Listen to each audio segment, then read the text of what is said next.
ఏ బాటైనా పర్వాలేదంట, సమయంతో సాగటమే మన సింపుల్ సిద్ధాంతం.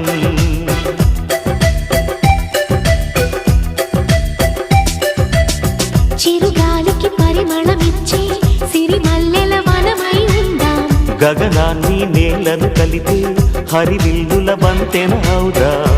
ఆనందం అంటే అర్థం మనమందా, ప్రతి పూట పాటై సాగే హుషారు సరిగమలో.